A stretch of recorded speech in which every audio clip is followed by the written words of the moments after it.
Hi అండి. ఇవాల్టి video వచ్చేసి చాలా పెద్ద సైజ్ బ్లౌజ్ కటింగ్ చెప్తాను చూడండి. నేను నెక్, షోల్డర్ ఎలా మారుస్తున్నాననేది మీరైతే గమనించండి. అలాగే వీడియోకి ఓ లైక్ ఇవ్వండి, సపోర్ట్ చేయండి, సబ్స్క్రైబ్ చేసుకోండి. చూడండి కిందొచ్చేసి హెచ్చుతగ్గులు లేకుండా ఒక లైన్ వేస్తున్నాను. ఇప్పుడు ఎలా ఉంది బ్లౌజ్ కటింగ్ అంటే ఓపెన్స్ అటువైపు ఉంది, జెయింటింగ్ నా వైపు ఉందనమాట. ఫస్ట్ వచ్చేసి కింద హెచ్చుతగ్గులు లేకుండా నీట్‌గా కట్ చేసేసుకోవాలి. ఇలా మొత్తం. ఈ విధంగా కట్ చేసిన తర్వాత ఒక హాఫ్ ఇంచు కుట్ల కోసం పెట్టేసుకోండి. మీరు టేప్‌తో పెట్టుకుంటారా, డైరెక్ట్‌గా స్కేల్‌తో ఇలా పెట్టేసుకుంటారా మీ ఇష్టం. ఇప్పుడు వచ్చేసి బ్యాక్ పార్ట్ బ్లౌజ్ ఉంటుంది కదా, సైజ్ బ్లౌజ్ బ్యాక్ పార్ట్ మిడిల్‌కి మర్చేసుకొని టైట్ కుట్ల దగ్గరకు ఒక మార్కింగ్ ఇవ్వండి. ఎక్స్ట్రా క్లాత్ వరకు ఒక మార్కింగ్ ఇవ్వండి. అలాగే 1 ఇంచ్ ఎక్స్ట్రాగా మార్కింగ్ ఇచ్చేసి లైన్ అయితే పెట్టేసుకోండి. అంటే మార్కింగ్ టక్స్ అయితే పెట్టేసుకోండి. ఇప్పుడు వచ్చేసి బ్యాక్ డాట్ నుంచి షోల్డర్ వరకు హైట్ ఈ విధంగా చెక్ చేసుకోండి. వచ్చిన దానికంటే ఒక పావించి పైకి మార్కింగ్ వేయండి. హైట్ దగ్గరకు కూడా ఒక లైన్ వేసేయండి. చూడండి ఇక్కడ హైట్ నాకు ఎంత హైట్ ఉందనేది చూపిస్తున్నాను. చాలా పెద్ద సైజ్ చూసారు కదా, 17 అనమాట. అంటే ఖర్చుతో కలిపి 17.5 ఉంది. ఎవరికైనా 15, 14 లాస్ట్కి వస్తే 16 అండి. అంతకు ఎక్కువగా ఉండదు. కానీ ఈవిడకి మాత్రం ఇంత హైట్ అనమాట. అంటే చాలా లావుగా ఉంటుంది. ఇంకా బ్లౌజ్ పొడవు అనేది ఎక్కువగానే వేస్తుంది అనమాట. ఇంకా సైడ్ వైపున నేను ఒక లైన్ వేసేసాను కదా, ఈ క్లాత్ మొత్తం మనం బ్యాక్ పార్ట్‌కి అవసరం అనమాట. ఇప్పుడు వచ్చేసి బ్యాక్ నెక్, చెస్ట్ లూజు ఇవన్నీ చూసుకోవాలి కదా. ఫస్ట్ వచ్చేసి చెస్ట్ లూజ్ చూపిస్తున్నాను చూడండి. ఇలా సైజ్ బ్లౌజ్ ఉంటుంది కదా, దాన్ని లోపల సైడ్ ఇలా ఉల్టా తీసేయండి. తీసేసిన తర్వాత ఫస్ట్ హుక్స్ నుంచి చంక కింద కుట్టు వరకు ఎంత వచ్చింది అనేది కొంచెం టేప్ లాగినట్టుగా పెట్టేసుకొని, అంటే క్లాత్ లాగినట్టుగా పెట్టేసుకొని చెక్ చేసుకోండి. నాకు ఇక్కడ 10 ఇంచులు వచ్చిందండి. అంటే 40 ఇంచెస్ వచ్చేసి చెస్ట్ లూజ్ అనమాట ఈ సైజు. నడుము లూజ్ వచ్చేసి మనకి 9 ఇంచులు వచ్చిందండి. 9 ఇంచులు అంటే 36 ఇంచుల నడుము లూజు, 40 ఇంచుల చెస్ట్ లూజ్ అనమాట. ఇంకా చెస్ట్ దగ్గరికి నేను ఒక లైన్ వేసి చూపిస్తాను మీకు. ఇక్కడ రాస్తున్నాను చూడండి మీకు తెలియడానికి. 40 ఇంచెస్ వచ్చేసి చెస్ట్ లూజు, 36 వచ్చేసి నడుము లూజ్ అనమాట. ఇంకా చెస్ట్ దగ్గరకు ఒక లైన్ అయితే వేసేసాను కదా. ఇప్పుడు వచ్చేసి నెక్ వచ్చేసి సేమ్ సైజ్ బ్లౌజ్ ఉంటుంది కదా, బ్యాక్ పార్ట్ మిడిల్కి మర్చేయండి. కింద హాఫ్ ఇంచ్ కుట్లకు వదిలేసాం కదా, అది వదిలేసుకొని అక్కడి నుంచి పెట్టేయండి ఈ విధంగా. ఇక్కడ కూడా ఒక పావించి పైకి వేయడం మాత్రం మార్కింగ్ మర్చిపోకండి. స్టిచ్చింగ్ చేసేసరికి మళ్ళీ నెక్ బ్రాడ్ అయిపోతుంది అనమాట. ఇక్కడ మార్కింగ్ వేసేసాం కదా. ఇప్పుడు వచ్చేసి నెక్ లూజ్ వచ్చేసి 2.5 ఇంచులు తీసుకోండి. చూడండి 2.5 ఇంచుల నెక్ లూజ్. కింద వచ్చేసి 3 ఇంచులు తీసుకుంటున్నాను అనమాట. అంటే పైన 2.5, కింద వచ్చేసి 3 ఇంచెస్. అంటే నెక్ బ్రాడ్గా వస్తుంది, షోల్డరు జారదు. కరెక్ట్గా ఈ ఇంతలా ఉంది కాబట్టి ఖచ్చితంగా షోల్డర్ అనేది 2.5 ఇంచులు పెట్టేశాను.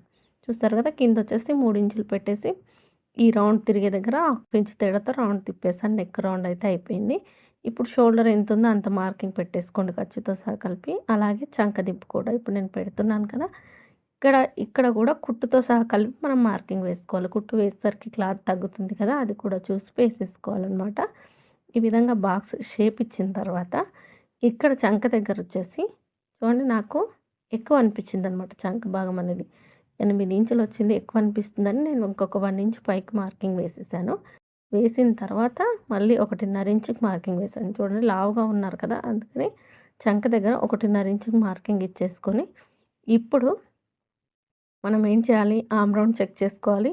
ఇక్కడ వచ్చేసి బ్యాక్ డాట్ అనేది షోల్డర్కి ఎదురుగా వస్తుందని మార్కింగ్ వేసాను. ఇక్కడ సైజ్ బ్లౌజ్ యొక్క హ్యాండ్ తీసేసుకొని బ్యాక్ సైడ్ మాత్రమే చెక్ చేయండి, ఫ్రంట్ సైడ్ వద్దు. చంక టైట్ కుట్ అనేది షోల్డర్ దగ్గర నుంచి చంక టైట్ కుట్ వరకు చెక్ చేసుకుంటే ఎంత వచ్చిందనేది చూసేయండి. ఇక్కడ ఈ విధంగా టేప్ పెట్టేసి చెక్ చేస్తే చూసారు కదా, నాకు 9.5 ఇంచులు వచ్చింది. అంటే మనకి ఇక్కడ పైన పావించి కుట్టుకుపోను 9.5 ఇంచులకు చెస్ట్కు మ్యాచ్ అవ్వాలన్నమాట. అవుతుందా లేదా అనేది ఒక్కసారి చెక్ చేశాను చూడండి. నాకైతే సరిపోలేదన్నమాట, తగ్గింది. నెక్స్ట్ మళ్ళీ ఫస్ట్ వేసిన లైన్ ఉంది కదా, దానికి లైన్ ఇచ్చేసుకొని మళ్ళీ 1.5 ఇంచుకి మార్కింగ్ పెట్టేసి రౌండ్ తిప్పేసి చూస్తే అప్పుడు కరెక్ట్గా సరిపోయిందనమాట. ఇలా చిన్నపాటి చేంజెస్ వల్ల కూడా బ్లౌజ్ అనేది పాడైపోతుందన్నమాట. చిన్న చిన్నవి పట్టించుకోకుండా ఏం కాదులే అని అలాగే కట్ చేసామనుకోండి, బ్లౌజు ఫిట్టింగు ఫినిషింగు 2 పోతాయి. కాబట్టి ప్రతిదీ క్లియర్గా చెక్ చేసుకొని కట్ చేయండి. ఇప్పుడు నేను చంక దింపాను కదా! దింపిన తర్వాత మళ్ళీ 1.5 ఇంచుకి మార్కింగ్ వేసి చెక్ చేస్తే నాకు 9.5 ఇంచుల ఆర్మ్ రౌండ్ వచ్చింది. ఖర్చుకు ఒక 2 ఇంచెస్ ఎక్స్ట్రా ఉందన్నమాట. సరిపోతుంది. ఇప్పుడు మార్కింగ్ ఏ విధంగా ఉందో ఆ విధంగా నీట్‌గా కట్ చేసేసుకోవడమే. మొత్తం కూడా ఇలా నీట్‌గా కట్ చేసేయాలి. నడుము దగ్గర వచ్చేసరికి కొద్దిపాటి క్లాత్ ఇలా బ్యాక్ డాట్ నుంచి సైడ్ వైపున క్రాస్‌గా తీసేయడం వల్ల బ్లౌజ్ ఫిట్టింగ్ బాగుంటుందన్నమాట. ఇంకా మీరు ఎక్కడికక్కడ టక్స్ ఇచ్చేసుకోండి. నేను కూడా ఇక్కడ టక్స్ ఇచ్చేస్తున్నాను కదా! ఆ విధంగా టక్స్ ఇచ్చేసుకోండి. ఇప్పుడు వచ్చేసి ఇదే క్లాత్ ఇలాగే పెట్టేసుకొని ఫ్రంట్ పార్ట్ కట్ చేస్తాను చూడండి. నేను ఇక్కడ బ్యాక్ పార్ట్ ఒకటి తీసేసుకొని ఫ్రంట్ కోసం మార్కింగ్ వేసేస్తున్నాను ఇక్కడ. ఇక్కడ వచ్చేసి క్రాస్ కటింగ్ అయితే రాదండి, ఎందుకంటే పెద్ద సైజ్ బ్లౌజ్ కదా. మనకు శారీలో వచ్చిన పీస్ రావచ్చు, కానీ లైనింగ్ పీస్ అనేది క్రాస్గా వేస్తే మీటర్ లైనింగ్ తీసుకున్నా కూడా జెయింట్లు పడతాయి ఇలాంటి వాళ్ళకి. ఇంకా నేనైతే బ్యాక్ పార్ట్ ఆధారంగా ఫ్రంట్ పార్ట్ కోసం చుట్టూరా మార్కింగ్ అయితే పెట్టేసాను చూడండి. ఇలా నీట్గా ఈ విధంగా పెట్టేసిన తర్వాత చంక దగ్గర 1/2 ఇంచ్ లోతు అనేది కంపల్సరీ చూడండి. ఈ విధంగా ఇప్పుడు వచ్చేసి ఫ్రంట్ నెక్ సైజ్ బ్లౌజ్ ఉంటుంది కదా, ఆ నెక్ తీసేసుకొని షోల్డర్ దగ్గర ఒక 1/2 ఇంచ్ కుట్టుకు వదిలేసి చెక్ చేసుకోండి. నెక్ అనేది ఫ్రంట్ నెక్. ఇక్కడ ఫ్రంట్ హైట్ వచ్చేసి నాకు 14 ఇంచులు వచ్చింది, పెట్టేసుకున్నాను చూడండి ఇక్కడ ఈ విధంగా. ఇప్పుడు వచ్చేసి మనకు ఫ్రంట్ నెక్ చూసుకోవాలి. ఉక్స్ సైడ్ ఉంటుంది కదా, ఆ నెక్ తీసేసుకొని చూసుకోవాలన్నమాట. పైన 1/2 ఇంచ్ కుట్టుకు వదిలేయండి. ఇలా నెక్ నీట్గా సెట్ చేసేసుకొని మార్కింగ్ వేయండి. నెక్ ఎంత ఉందో అంతే లోపలికి వేసేయకండి, కొంచెం బయటికి వేయండి, ఎందుకంటే మనం స్టిచ్ వేసినప్పుడు కరెక్ట్గా అవుతుందన్నమాట. ఇప్పుడు ఫస్ట్ ఉక్స్ నుంచి 4వ ఉక్స్ వరకు మార్కింగ్ వేసేసుకోండి. చూడండి, నేను ఇందాక మిస్టేక్ చేశాను. ఏంటో అంటే కాజా పట్టి పెట్టానమాట. మళ్ళీ ఒకసారి చెక్ చేసుకుంటే ఏం పర్వాలేదు, కరెక్ట్గానే ఉంది. చూడండి, ఫస్ట్ ఉక్స్ నుంచి 4 ఉక్స్ వరకు పెట్టేసుకొని షేప్ ఇచ్చేయడమే. ఇంకా ఈ విధంగా షేప్ ఇచ్చేసుకొని కట్ చేసుకోవడమే. చూడండి, స్ట్రైట్ కటింగ్ వేశాను. ఇది క్రాస్ కటింగ్ కుట్టమన్నారు, కానీ పెద్ద సైజ్ కటింగ్ కదా, సరిపోదన్నమాట. అందుకని మార్కింగ్ అయితే ఇచ్చేసాను. చూడండి, సైడ్ వైపున కొద్దిపాటి క్లాత్ పెంచేస్తున్నాను, ఎందుకంటే ఉక్స్ పట్టి కాజా పట్టి గ్యాప్ ఎక్కువగా రాకుండా ఉండడానికి. అలాగే సైజ్ పెద్దది కదా, ఖచ్చితంగా మనకు గ్యాప్ అనేది లేకుండా కుట్టుకుంటే బాగుంటుందన్నమాట. చూడండి, నీట్గా కట్ చేసేయాలి. ఏ విధంగా మార్కింగ్ ఉందో ఆ విధంగా ఇలా మొత్తం కూడా నీట్గా కట్ చేసేయాలి. ఇక్కడ చంక దగ్గర కూడా. వీడియోకైతే లైక్ ఇచ్చేయండి, సపోర్ట్ చేయండి, సబ్స్క్రైబ్ చేసుకోండి. ఇప్పుడు డాట్స్ వచ్చేసి షోల్డర్కి ఎదురుగా రావాలి డాట్. నేను ఇక్కడ షోల్డర్కి ఎదురుగా డాట్ అయితే వేసేసాను చూడండి. ఇక్కడ మనకి 3 ఇంచెస్కి డాట్ పాయింట్ స్టార్ట్ అవుతుంది. డాట్ గ్యాప్ వచ్చేసి ఒక 2.5 ఇంచులు పట్టేస్తానండి, ఇది పెద్ద సైజ్ కదా. ఇంక ఈ విధంగా డాట్స్ అయితే వేసేయాలి. స్ట్రైట్ కటింగే కాబట్టి 4th డాట్ కూడా వేసుకోవచ్చు అనమాట మనం ఇక్కడ. ఇప్పుడు నెక్స్ట్ వచ్చేసి హ్యాండ్స్ కట్ చేద్దాం. ఇంకా లైనింగ్ అనేది ఒకటి ఎక్కువగా ఒకటి తక్కువగా ఉందన్నమాట. నేను తక్కువ ఉన్న లైనింగ్ ఫస్ట్ హ్యాండ్స్ కట్ చేస్తున్నాను. ఏంటంటే ఇది లోడింగ్ అనమాట. లోడింగ్ పద్ధతిలో అంటే మనకి బార్డర్ వచ్చేసింది హ్యాండ్స్కి, లోడింగ్ పద్ధతి కాబట్టి ఫస్ట్ 4 ఫోల్డింగ్స్గా వేసేసుకొని కింద హెచ్చు తగులు లేకుండా నీట్గా కట్ చేసేసి 1/2 ఇంచ్ కుట్ల కోసం మార్కింగ్ ఇచ్చేసేయాలి ఈ విధంగా.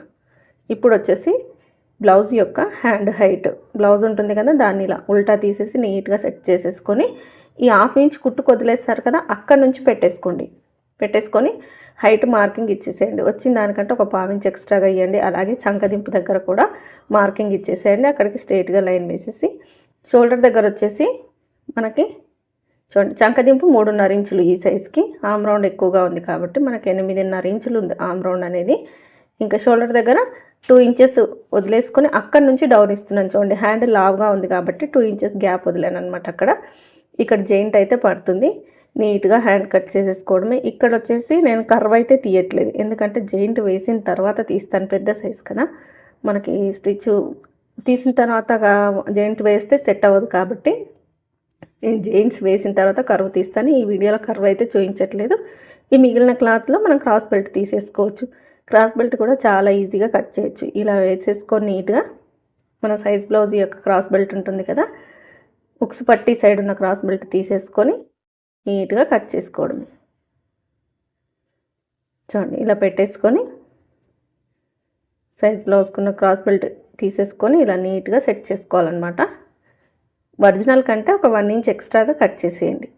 చూడండి ఒరిజినల్ పాయింట్ ఇక్కడికి ఉంది, నేను ఒక 1 పాయింట్ పెంచుతున్నాను అనమాట.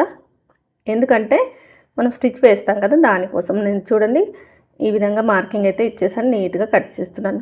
మనం కట్ చేసే విధానం అర్థం అవ్వాలి, ఎలా కట్ చేయాలనేది తెలియాలి అంతే. చూడండి క్రాస్ బెల్ట్ కూడా రెడీ అయిపోయింది.